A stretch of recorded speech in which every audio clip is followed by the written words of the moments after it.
Woman talking to herself in pain. A man passing by tries to help her, but she knocked the man into the lake with a brick, and she does it to save the world. That's a ridiculous reason, right? What the hell is going on? Nada is a shoe saleswoman at a department store. She's not a local girl, so she gets shunned at every turn. Either she's bossed around by the fat coworkers in the store, or she has to put up with the customers' molestation. On the way home, she is also criticized from time to time, but as a foreigner, Nita had to put up with it. One day the manager of the mall suddenly approached her. She heard from her fat colleague that the lunch she brings every day. The smell was so bad. Not only does it affect the mood of her colleagues, it would also affect sales by leaving the smell on the goods. So the manager arranged for Nita to eat in the basement of the mall, which had been out of use for more than 20 years, was used for lunch, although the basement was full of dust. But Nita did not care. After all, it's a good idea to eat anywhere. As she ate, Nita looked through the old newspapers on the table. The news on it was all about the murders that year. The more Nita read, the more she felt a chill down her back. How could she be in the mood to eat? She gathered her lunchbox and was about to get up and leave. That's when she noticed, on the dusty table, there was a small,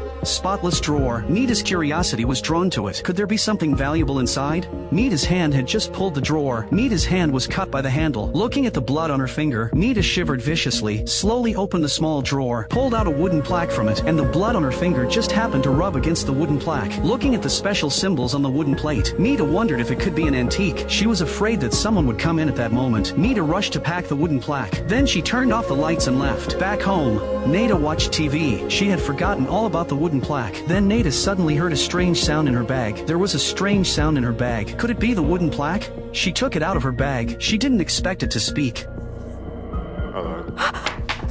Did she mishear that sound? Nita wanted to listen more closely, but then a demon emerged from the wooden tablet. But the demon didn't mean any harm. The demon saw that Nita was scared by his appearance, so he transformed into a handsome man. In fact, it was Nita's blood that stained the wooden sign to wake up the demon, and the demon came down to ask Nita in 3 days to complete 3 sacrifices. That is, to kill 3 people, otherwise the world will be destroyed in 3 days. Seeing Nita's disbelief, the demon snapped his fingers. Nita then saw the scene 3 days later. She was surrounded by a sea of fire. The world outside had become an inferno. Cries and cries for help were all over the place. The smell of burning was in the air. Even if all this were true, Nita couldn't accept the truth. After all, killing is no small feat. She didn't want to be a savior. Nita was forced by the demon to run out of the house. She runs into a passerby walking his dog by the river. Seeing Nita acting strangely, the man subconsciously tries to help her. But the man couldn't see the demon. Nita didn't want to do it, but with a snap of the devil's fingers, and Nita saw the man's past. I can't believe the man did this to his 8-year-old daughter. Nita could no longer hold back her anger.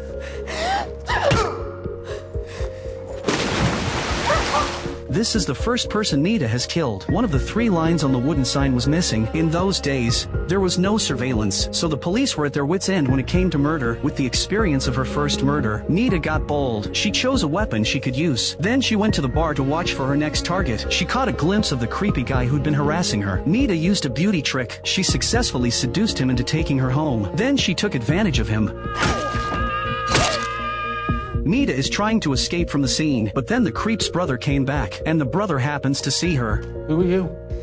No witnesses. He's got to go. Under the demon's spell, the brother also became the soul of Nita's sword. I thought the 3 sacrifices had been completed, but there was a call from hell. They said only 1 person could be sacrificed a day. The extra person could not be counted as a sacrifice. That means Nita still needs to sacrifice 1 more person. Upon hearing this news, Nita almost sacrificed to the devil. No choice. Nita had to move on to her next target. This time a thoroughly ambitious man came into Nita's sights. This guy is a candidate for the next president. In the coming decades under his leadership, the country is at war. The people are suffering. Nita was instantly determined to destroy him. After making a detailed plan, she followed the ambitious man on his trail. Unbeknownst to the police, they were already on Nita's trail. But if we don't kill this guy tonight, the end of the world was near. Nita had no choice. Using the train tracks, Nita was the first to lose the cops behind her. Then she hit the gas and followed the ambitious man. She swerved and crashed straight into him. Ambition's car crashed into a tree on the side of the road. Seeing that the guy was still alive, a hammer swung over. Seeing that the hammer didn't hit the target, Nita followed up with another hammer. Nita was about to destroy the Wildheart family. The police arrived just in time. Nita was brought under control. Nita was taken back to the police station for questioning. Maybe she wanted to be arrested too, because Nita didn't mean to kill anyone, but the mission failed and the world was about to end. Looking at the hands slowly pointing to 12 o'clock, Nita's heart was in her throat. It didn't seem like anything was going to happen. No! How could the devil lie to people?